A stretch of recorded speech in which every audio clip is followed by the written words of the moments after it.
Sometimes I'm afraid of nature. It can be absolutely awe-inspiring. When I'm out in it, sometimes I feel so small and insignificant. And other times when I'm out in nature, I feel like I'm part of this perfect, in-sync orchestra, a beautiful, powerful, infinite universe. We can be easily lost in self-doubt and fear. And when that happens, how do we find our way back to ourselves? We're going to talk about the power of nature, the benefits of experiencing it, and how it can lead us back to ourselves. Something we all need as evil swirls around us. I'm not being dramatic. Doesn't matter what side you're on, there is evil in the air.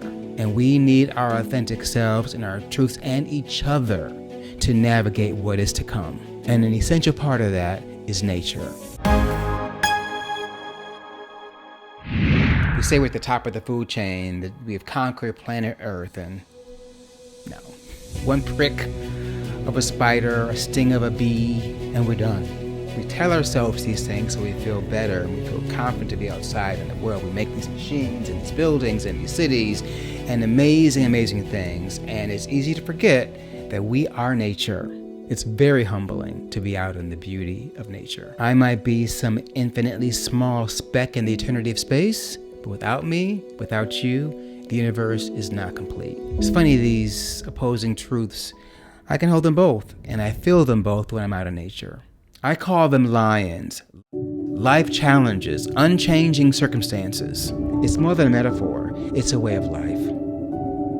Despite our seeming insignificance, we all play some essential role in the glory of our universe. We have to believe this as the horror of lies and evil swirls around us, making us want to hide and cower. We cannot run from these lions. We cannot hide. We cannot fight them.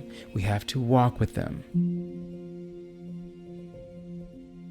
What would it be like to submerge yourself in nature, not because it's amazing, but because it can be used as a purposeful tool to help us find our way back to ourselves? Without walking with these lions, we can be lost in our fear and self-doubt. Check out episode 7 for more on embracing authenticity and living honestly, and episode 6 for the power of vulnerability. We need all of that. Nature is the source of all human existence and retains essential healing properties for emotional, mental, and physical well-being. A walk in the woods has proven to do wonders for our well-being. We're going to get more into that. And improved well-being provides clarity and guidance for better decision-making. Confidence in decision-making builds self-trust, which is essential for walking with intense life challenges. See episode 1 for more on walking with life challenges. If we want to rid ourselves of self-doubt and be more authentic, it's imperative that we all build self-esteem and self-confidence. We can achieve this by learning to trust ourselves. Down-regulating our nervous system and finding balance in our body, mind, and spirit is how we align with our organic self. There is no better place to do this than in nature. In nature, we do two things. It's the ultimate self-care practice and a gateway to our authentic nature. Read more on healing from nature from openup.com in the link below. I was not one of those dancers that lived for self-care, Pilates and acupuncture and massages and chiropractic. I did not like that stuff. I muscled through things and forced my body to do what I wanted to do. I was young, I felt no pain, I did not know what was coming. Age. So I pushed myself and found myself at the top of this mountain, terrified and unprepared for what awaited me. As I traveled the world, I had some challenges, and I was forced into self-reflecting and looking at myself and trying to stay healthy with my sleep, with my diet, and my physical body. Thankfully, I was never really seriously injured, but I did have some mental health issues that came on board because of my anxiety and the pressures I put on myself to be a great dancer. I was forced into the care that I talk about in these videos. I was not a willing participant. I found that being outside had a powerful impact. It could change my mood instantly. And so I would often go outside just to feel the sun, look at the sky, wherever I was in the world, when I was feeling depressed or tense or upset. On one occasion, when I was mending a broken heart, I was in Hawaii having this fabulous vacation, had a drama, the person I was with, and I flew off to Kauai to be by myself. And I thought, if I just go climb a volcano, I'm going to feel better. So this is what I did.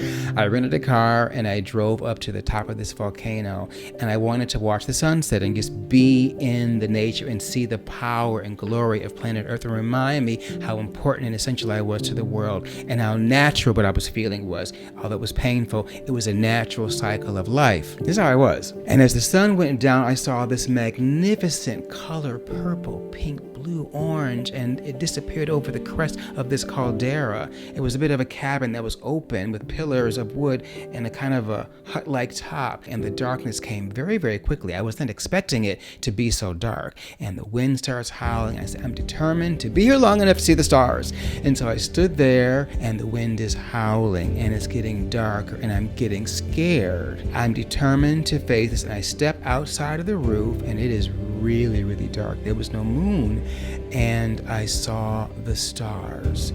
They were unbelievable. But of course, I began to cry, and I'm talking crying, like I'm embarrassed at the sounds of sobs I was making up there, making one with nature, while the wind howled and the stars shine, reminding me of how beautiful it was to be alive and to be in the world.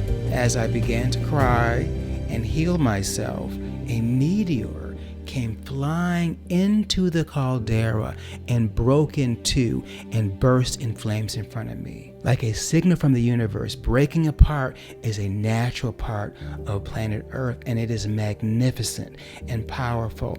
And I was healed in a way that I cannot describe. And to this day, when my heart is hurt, when someone blocks me or ghosts me or tells me they're not going to be with me, I think about the image of that meteor going to that volcano. What timing, right? What was the probability of me looking up into the sky at a moment a meteor flies into the center of this caldera at the top of a volcano in Kauai, Hawaii, reminding me how perfect I was and how perfect the world was and how beautiful and amazing it is to be alive, and how important it is to be out in nature to see and feel those magnificent moments. Wow. Absolutely unforgettable. And a reminder that there is immeasurable, infinite power in nature. And we are a part of nature. We are nature. And we have to go out of our way to be in it, to be reminded who we are. And that all the stuff going on in the world, all this craziness and madness and hate and evil is extra. What's essential is being out in the sun, under the stars, in the ocean, with plants and trees, and being with each other. I believe that.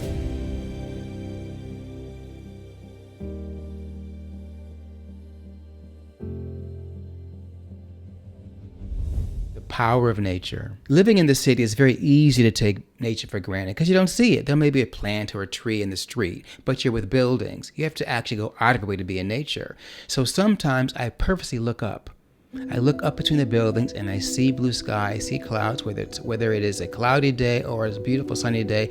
I make sure I take a moment to look up. Sometimes the sun shines through the buildings when it's setting or rising. Sometimes as the day passes, you can see different kinds of shadows. If you take a moment to look at it, it is awe-inspiring. Despite the noise and the dirt and the funk and the drama of New York City, there is beauty just at the edge of the buildings, up in the sky.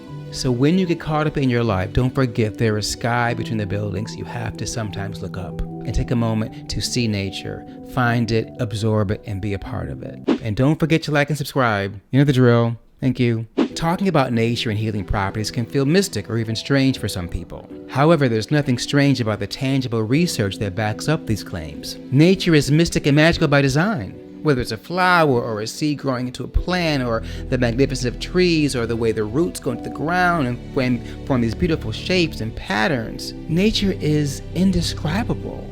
It's everything. Again, we are nature. Nature offers many benefits to the body, mind, and spirit. Reduces stress and anxiety, making it less likely to experience depression and giving us a mood boost. Boosts our immune systems and gives us more energy to take on challenging tasks and people. Reconnects us with the world around us and helps disconnect us from unnecessary distractions that drain our authenticity and lead us to self-doubt.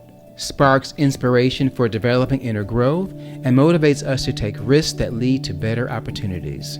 I often talk about visiting the ocean and making one with the fishes. And I'm serious. When I travel for a real vacation, which is really rare these days, I go for a white sand beach, turquoise water, palm trees, and heat.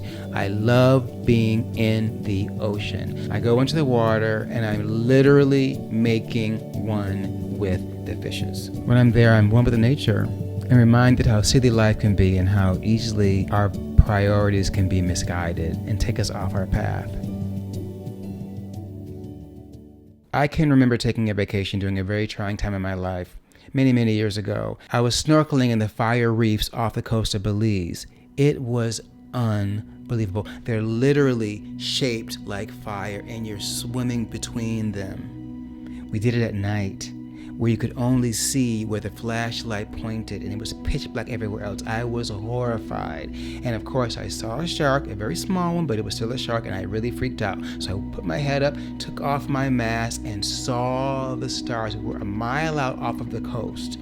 And so there's nothing but water and the reflection of the moon and the stars on the ocean sea as it bounced around me. It was unbelievable.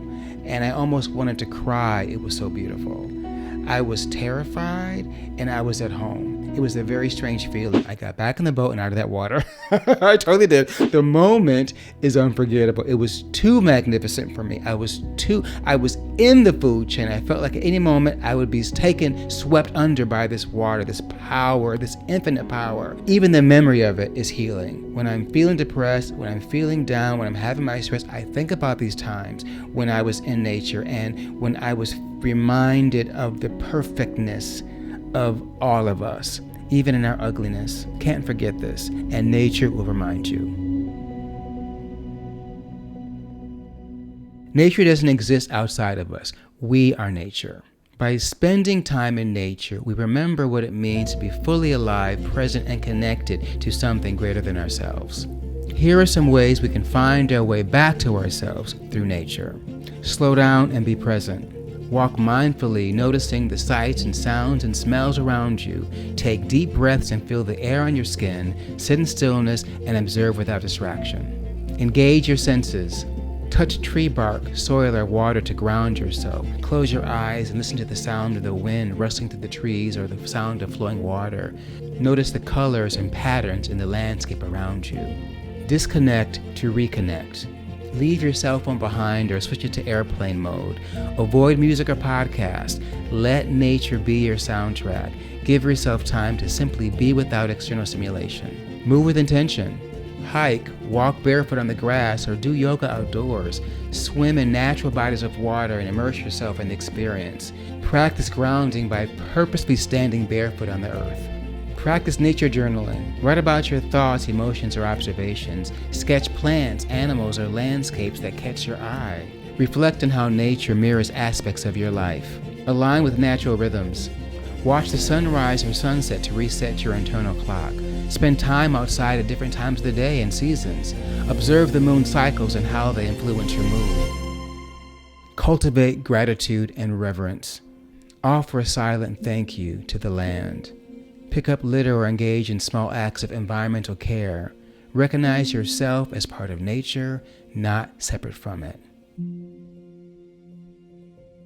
These days, I try to get out of the city regularly and go and walk into the forest in upstate New York. I listen quietly to the sound of the wind through the trees. People say that the trees can talk to you, and sometimes I feel them whispering. They won't be words, they won't be tangible ideas or thoughts, but in your body, in your soul, there are messages from the universe. I'm not quite sure I've ever heard any literal words, but I certainly feel like I am one with the universe, one with nature, and reconnected with my true authentic self.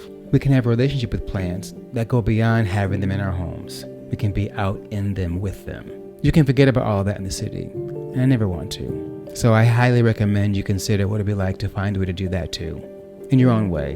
Whether it's a forest, an ocean, or some other place that's out of nature, but be into it, listen and watch and see the details around you. It is powerful if you stop and look. I was not the person who ever sought self-care. I've come to learn by bumping into walls and trying to heal myself that it is a necessity. All that matters is being present, and that happens instantly in nature. Remember that. Next one's going to be here. Play this there. Please check them out. Keep watching, keep loving, keep living. One tribe, one planet, one world. I'll see you there.